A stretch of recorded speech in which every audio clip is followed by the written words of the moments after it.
What's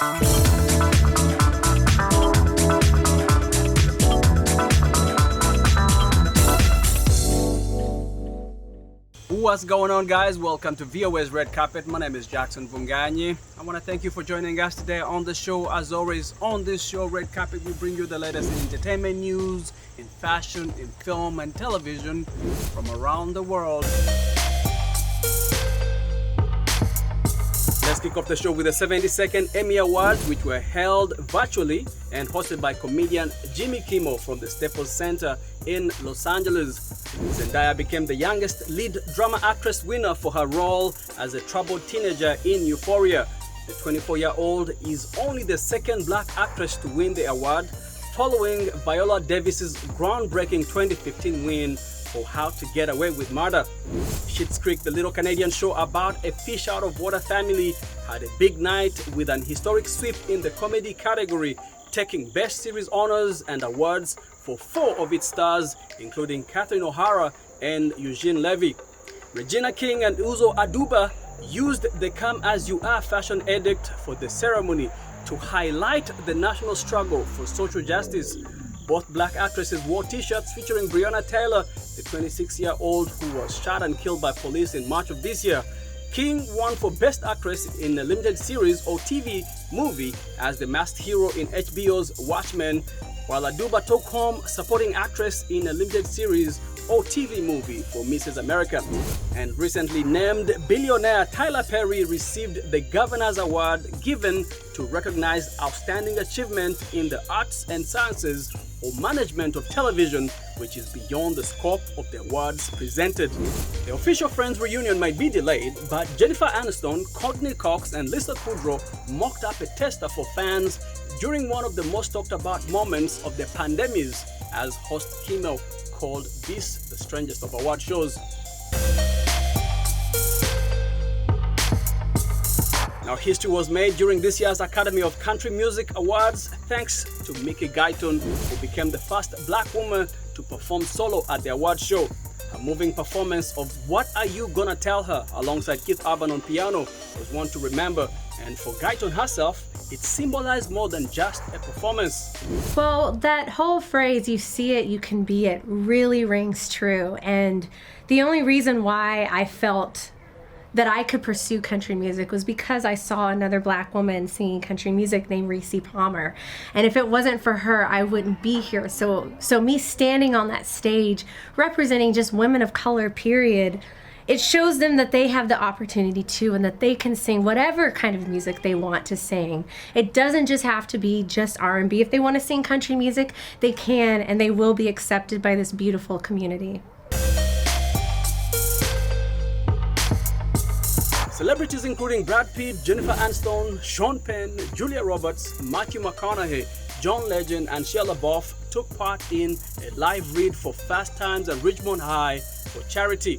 With Morgan Freeman as the narrator, fans of the 1982 comedy gushed over the laugh scene between the real-life exes Brad and Jennifer.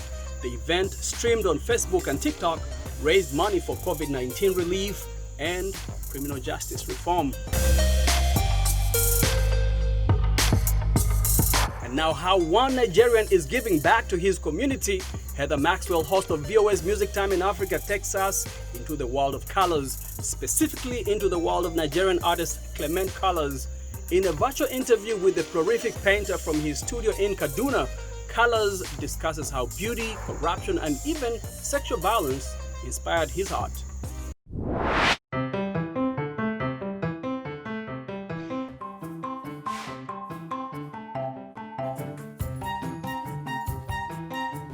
As a kid, I didn't really know that I am going to become an artist.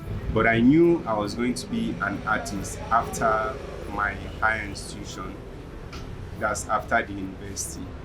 When I went fully into it, and that is when I knew that yes, this is where I belong.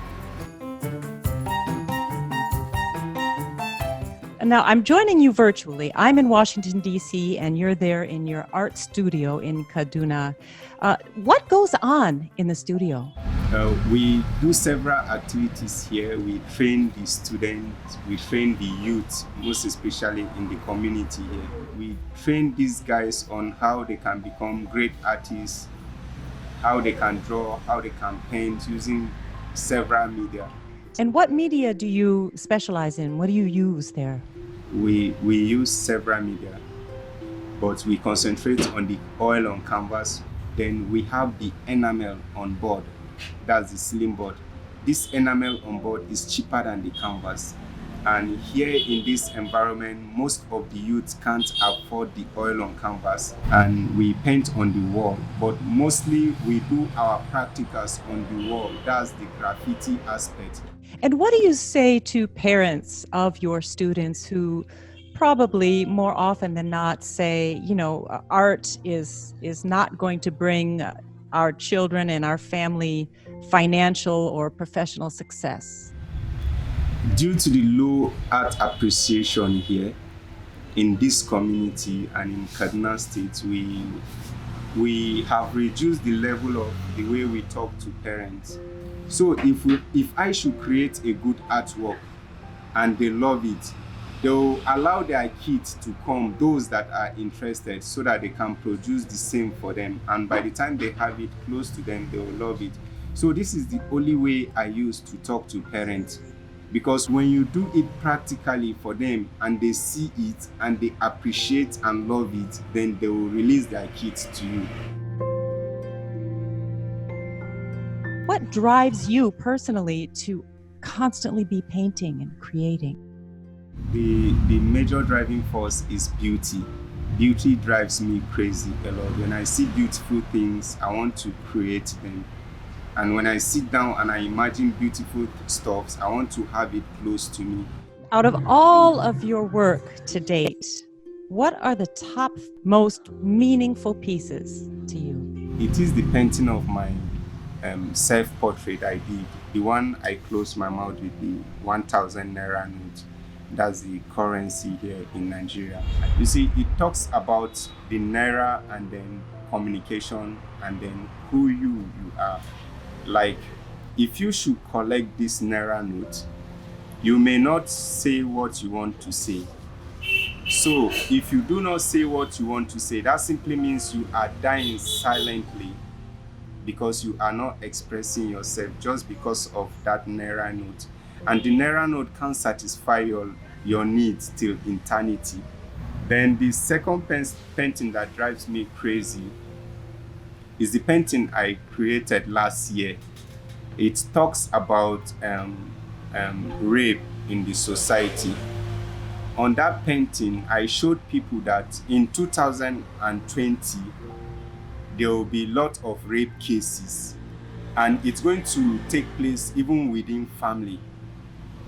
So parents should be very careful with their children, and ladies should be careful wherever they go to. Clement Colors, I wish we could talk all day, and I wish I could be right next to you in your studio. It's just amazing. Thank you so much for sharing your work and your creative process and the beauty that you show us around the world. Thank you so much. Thank you. Thank you for this time.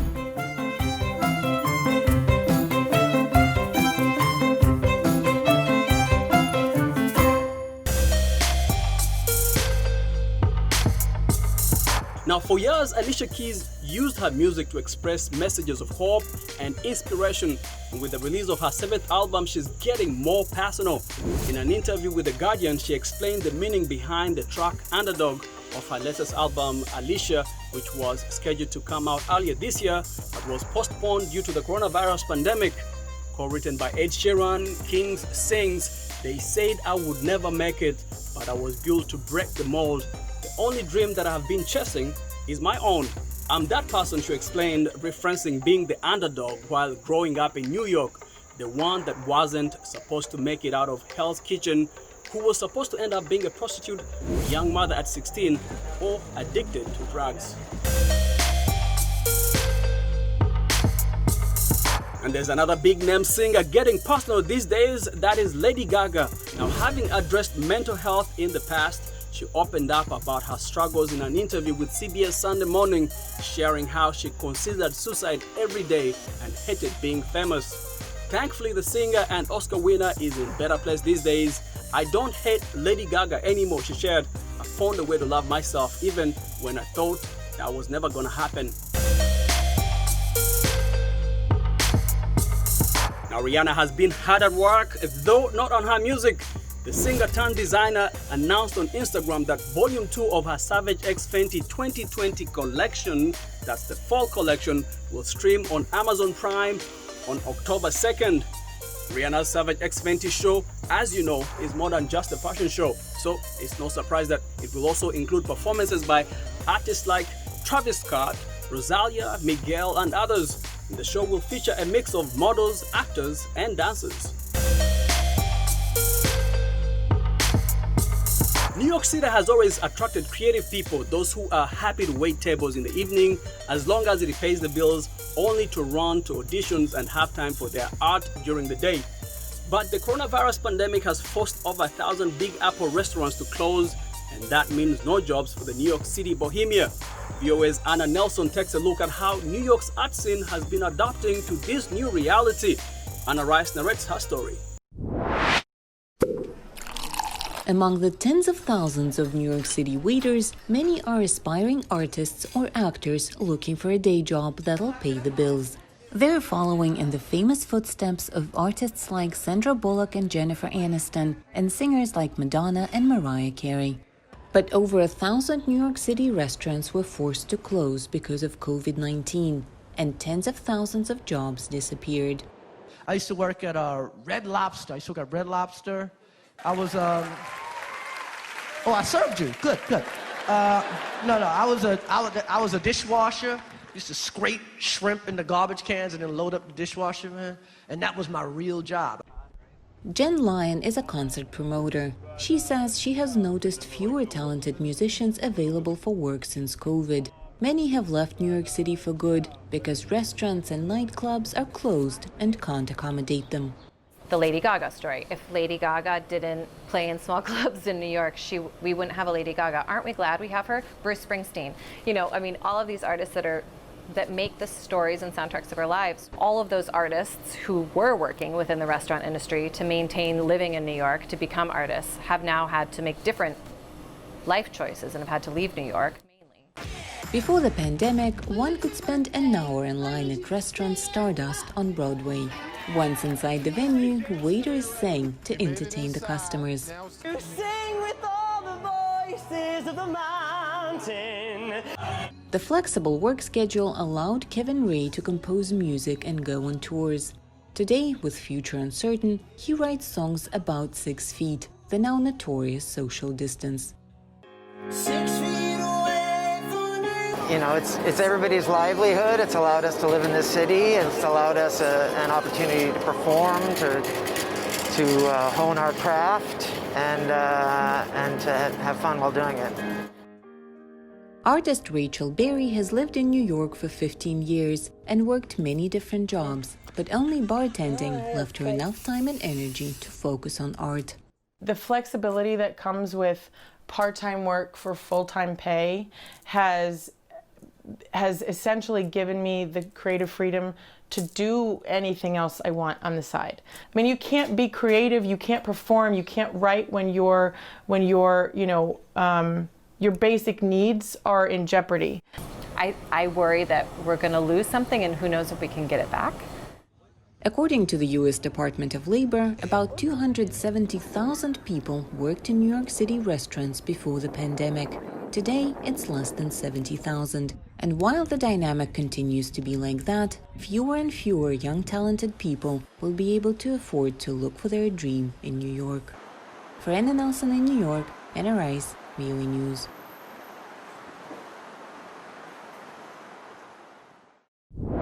And with that, we come to the end of our show today. I want to thank you for hanging out with me. My name is Jackson Vunganyi. For more entertainment news, remember to check us out at BOHenews.com. We are also on social media, on Facebook, Instagram, and on YouTube. Until next time, goodbye, everyone.